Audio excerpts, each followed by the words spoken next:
So'nggi yillar davomida O'zbekiston Milliy teleradio kompaniyasi Markaziy Osiyo davlatlaridagi teleradio kompaniyalar bilan hamkorlikni yanada mustahkamladi.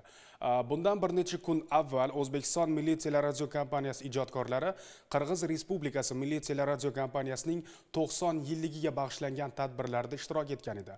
O'zaro hamkorlik doirasida O'zbekiston Milliy teleradio kompaniyasiga tojikistonlik telejurnalistlar tashrif buyurishdi. Muzaffar Isomiddinov bu haqida xabar beradi. O'zbekiston va Tojikiston xalqlarini uzoq yillik do'stona munosabatlar, yaxshi qo'shnichilik, o'xshash madaniyat, urf-odat va an'analar bir-biriga bog'lab turadi. Ahamiyatlisi so'nggi yillarda bu ikki mamlakatning ko'p qirrali hamkorligi yangi bosqichga ko'tarilib, xalqlarimiz o'rtasidagi ishonch, do'stlik aloqalari yanada mustahkamlanmoqda.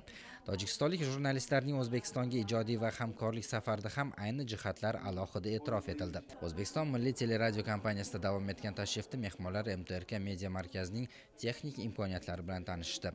Studiya va pavilyonlarga tashrif buyurib, ijodiy guruhlar, boshlovchilar va ishtirokchilarni ish joyida ko'rish, televideniyaning o'ziga xos ijodiy maktabi bilan tanishish tojikistonlik hamkasblarimizda katta taassurot qoldirdi. Shuningdek, mehmonlar uchun O'zbekiston televideniyasi muzeyiga sayohat ham tashkil etildi.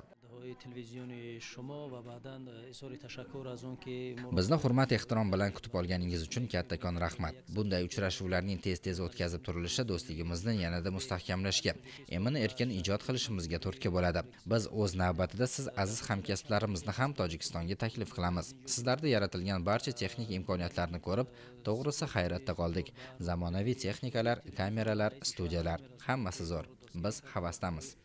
Salkam 70 yillik boy tarixga ega O'zbekiston Milliy teleradio kompaniyasi bugun davr bilan hamqadam rivojlanib bormoqda. Ko'rsatuvlarda xolis, haqqoniy va xalqchil mavzularni yoritish masalasi asosiy o'ringa chiqmoqda.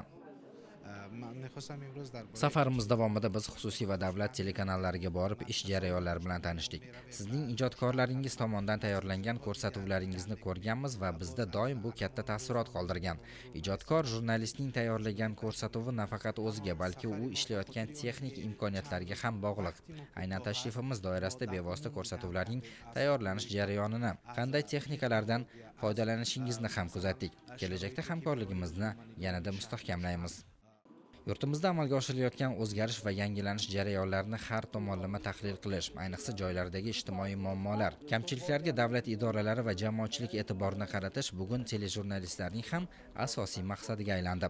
Tojikistonlik jurnalistlar uchun ham bu jarayonlarni kuzatish, fikr va tajriba almashish juda manfaatli bo'ldi.